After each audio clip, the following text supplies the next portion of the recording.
नमस्ते विद्यार्थियों। आज पुनः हम अपने YouTube channel learn English with Sidhu sir पर आपका स्वागत करते हैं। मेरे विद्यार्थियों, मैं आज फिर से जो दो वीडियो मैं पहले से देते आ रहा हूं, यानी द स्टोरी ऑफ इंग्लिश कहिए या the story of English language कहिए, उस पर मैं पीछे दो वीडियो दे चुका हूं। आज पुनः उसी पर फिर से मैं वीडियो लेकर के आया हूं। मेरे विद्यार्थियों, आप देखेंगे कि इस वीडियो में कुछ दूसरे तरह के क्वेश्चन और आंसर हम आपको देने जा रहे हैं, जो आपके आगामी एग्जाम के लिए, आगामी परीक्षा के लिए बहुत ही महत्वपूर्ण है।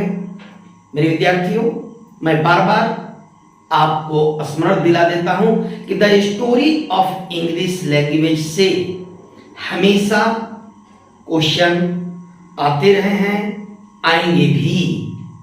तो वीडियो शुरू करने से पहले एक छोटा सा आपसे मैं रिक्वेस्ट कर रहा हूं कि मेरे विद्यार्थियों, यदि आप मेरे वीडियो को देखते हैं, मेरे चैनल को आप देखते हैं, तो वीडियो को आप शुरू से अंत तक देखिए।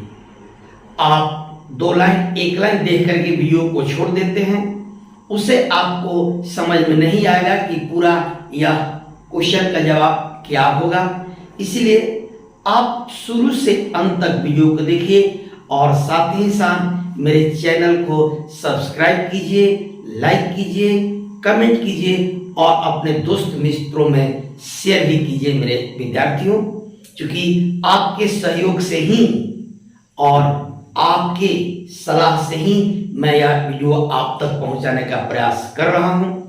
तो आइए इस वीडियो में हम लोग देखते हैं कि किस क्वेश्चन का क्या जवाब होगा। तो मेरे विद्यार्थियों, द स्टोरी ऑफ इंग्लिश या the story of English language से नेक्स्ट क्वेश्चन जो मैं लेकर के आपके लिए आया हूं, यह है question right a brief note on Old English. मैं पहले भी आपको बता चुका हूं कि अंग्रेजी को तीन भाग में बांट करके हम लोग अध्ययन करते हैं: ओल्ड इंग्लिश, मिडिल इंग्लिश और मॉडर्न इंग्लिश। आज इस वीडियो में हम लोग right a brief note on Old English का आंसर देखेंगे। मैं उसका आंसर तैयार किया हूं, एक एक लाइन मैं पढ़ करके आपको समझा देता हूं। एक एक लाइन का मैं हिंदी रूपांतर आपके सहूलियत के लिए मैं कर देता हूं। मेरे विद्यार्थियों, उम्मीद है आप जरूर इसको समझ जाते होंगे। मेरे विद्यार्थियों, तो क्वेश्चन है write a brief note on Old English.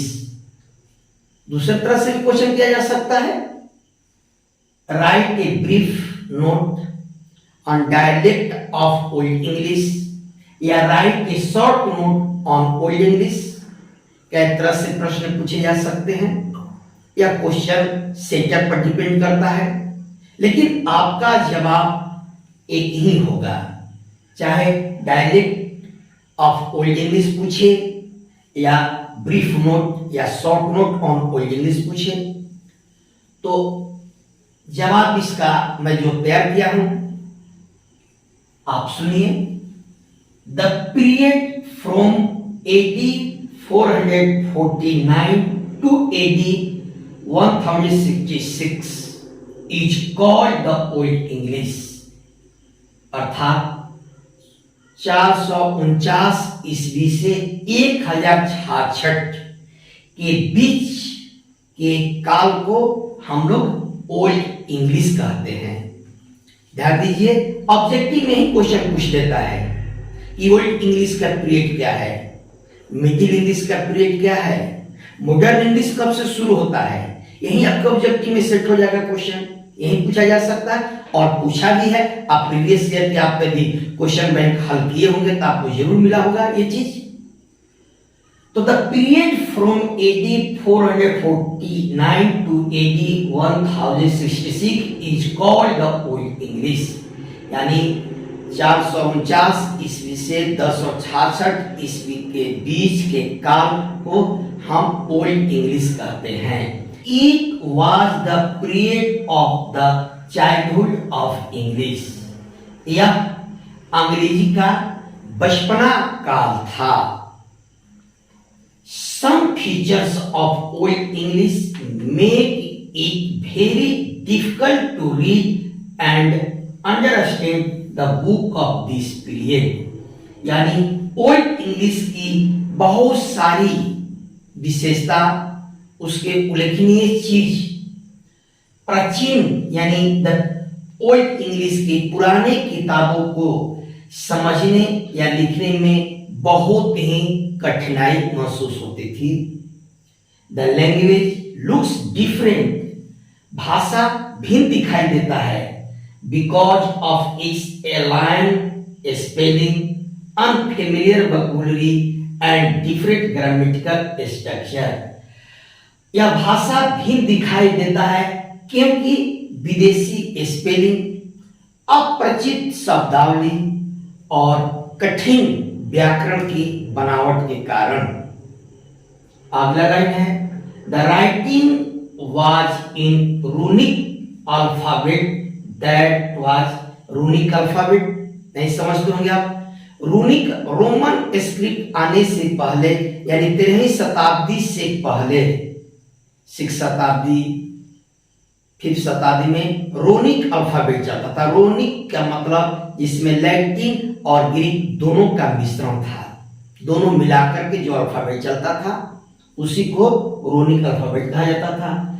तो the writing was in runic alphabet, यानी रूनिक अल्फाबेट में जो लिखावट था, that was composed of sharp straight line without curves. बिना किसी वक्र के यह सीधा साधा लाइन को लिखने में, रचना करने में सहायक होता था मेरे विद्यार्थियों।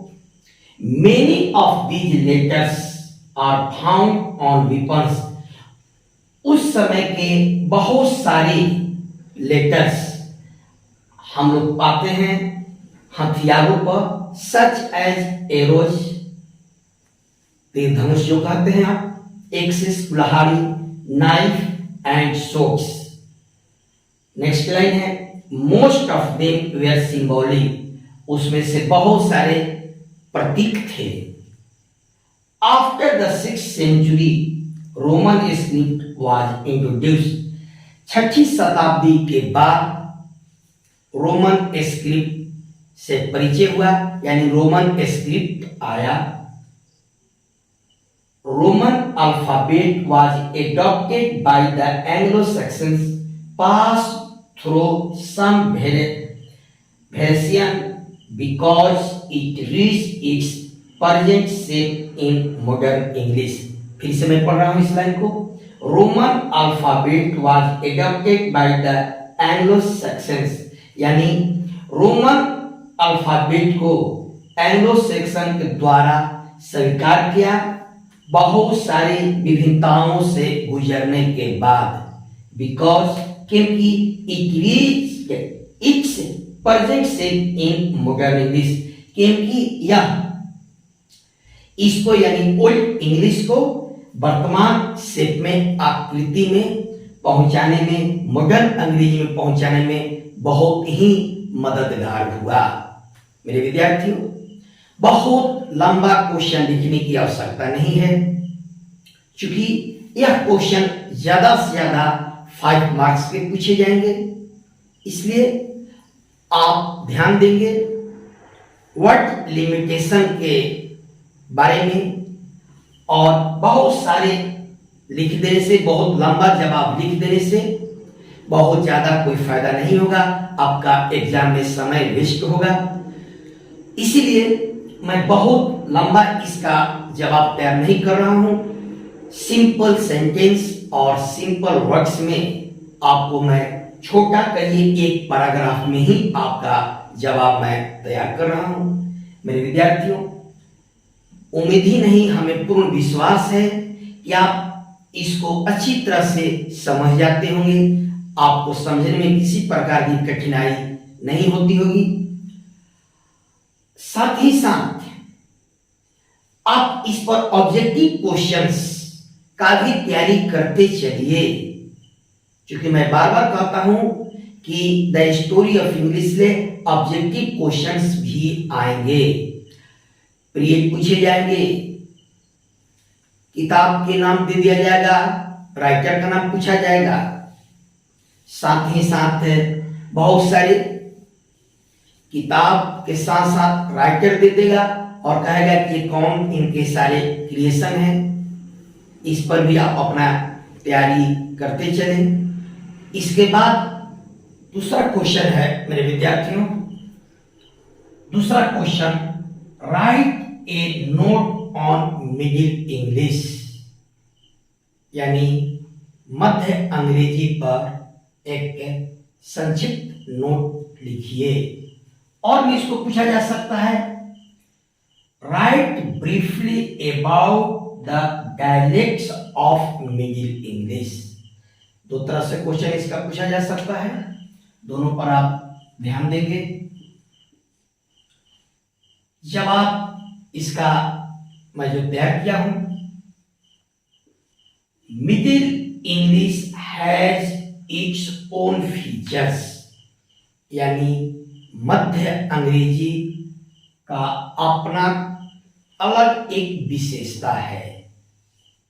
Middle English has its great variety in different parts of England.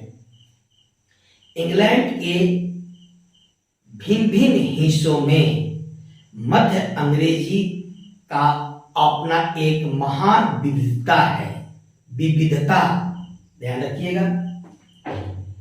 It appears in the written literature as well, इसको लिखित साहित्य में भी अच्छी तरह से देखा जाता है, अच्छी तरह से इसको महसूस किया जाता है। It is not more differ from old English, यह ओल्ड इंग्लिश से बहुत ज्यादा भिन्न नहीं है। We get some words changing in it, इसमें हम लोग कुछ शब्दों को परिवर्तित देखते हैं, यानी उसका स्पेलिंग बदला होता है, उसका प्रोनाउंसिएशन बदला हुआ रहता है। Middle English is different from modern English, मध्य अंग्रेजी आधुनिक अंग्रेजी से भिन्न है।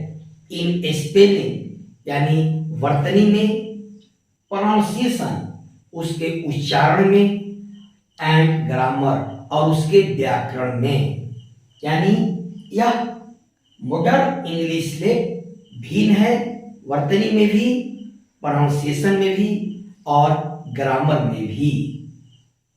The period from AD 1150 to 1500 is called middle English, यानी 1150 से 1500 ईस्वी के बीच के काल को हम लोग मध्य इंग्लिश काल कहते हैं। ध्यान रहे मेरे विद्यार्थियों, इस पर आप जरूर ध्यान देंगे, क्योंकि पीरियड के बारे में क्वेश्चन पूछा जाता है, कब से कौन पीरियड है। तो 1150 से 1500 ईस्वी के काल को हम लोग मध्य अंग्रेजी यानी मिडिल इंग्लिश कहते हैं। कहता है कि ये ओल्ड इंग्लिश से भिन्न है। तो कैसे भिन्न है, इसको मैं यहाँ एग्जाम्पल्स दे करके समझाने का प्रयास किया हूं। आप देखिए, ओल्ड इंग्लिश और मिडिल इंग्लिश। ओल्ड इंग्लिश में हम कैसे लिखते हैं, नॉर्थम्बरियन को मिडिल इंग्लिश में नॉर्थर्न लिखते हैं। देखिए, स्पेलिंग दोनों का भिन्न हो गया, दोनों का भिन्न हो गया, स्पेलिंग भिन्न हो जाता है। वेस्ट सेक्शन को हम साउथर्न लिखते हैं। केंटिश का स्पेलिंग नहीं बदला है, देखिए केंटिश का स्पेलिंग ज्यों का त्यों है, इसलिए मैंने पोस्ट में लिख दिया है रिमेन अनचेंज्ड, यानी बहुत सारे स्पेलिंग ओल्ड इंग्लिश का मिडिल इंग्लिश में बदल जाता है और बहुत सारे शब्द का स्पेलिंग नहीं भी बदलता है, प्रोनाउंसिएशन भी बदल जाता है। ओल्ड इंग्लिश में प्रोनाउंसिएशन कुछ और होता है और मिडिल इंग्लिश में उसका प्रोनाउंसिएशन कुछ और हो जाता है। और जब ओल्ड इंग्लिश और मिडिल इंग्लिश से आप मॉडर्न इंग्लिश का तुलना करते हैं, इन दोनों से मॉडर्न इंग्लिश और भिन्न हो जाता है, उसकी प्रोनाउंसिएशन भिन्न हो जाता है, उसका वर्तनी यानी स्पेलिंग भिन्न हो जाता है और साथ ही साथ मॉडर्न इंग्लिश में ग्रामर भी कुछ भिन्न हो जाते हैं ओल्ड इंग्लिश के अपेक्षा। बहुत सारे ओल्ड इंग्लिश का स्पेलिंग कुछ दूसरे तरह का देखेंगे और वह आज के मॉडर्न इंग्लिश में भिन्न तरह का हो गया है। इसलिए मेरे विद्यार्थियों, इस तीनों पीरियड को जानना बहुत जरूरी है, ओल्ड इंग्लिश, मिडिल इंग्लिश और मॉडर्न इंग्लिश। तो मेरे विद्यार्थियों, आज की इस वीडियो में मैं केवल आपको 2 प्रश्न का उत्तर समझाया हूं। नेक्स्ट जो मेरा वीडियो आएगा पुनः the story of English language पर ही आएगा और साथ ही साथ टेक्स्ट बुक और ग्रामर पर भी बहुत यथाशीघ्र मेरा नया वीडियो आ रहा है। तो मेरे विद्यार्थियों, अब तक आप हमारे चैनल को सब्सक्राइब नहीं किए हैं तो कृपया सब्सक्राइब कीजिए, लाइक कीजिए और इस वीडियो को आप शुरू से अंत तक देखिए। कमेंट हमें जरूर कीजिए। सब्सक्राइब के साथ साथ आइकन बटन दबाना नहीं भूलिए, क्योंकि आइकन बटन जब दबाएंगे तभी आपको नए वीडियो का नोटिफिकेशन मिल पाएगा। इसके साथ ही मेरे विद्यार्थियों, आज की इस वीडियो में बस इतना ही। इसके साथ आपको बहुत सारी शुभकामनाएं। नमस्कार।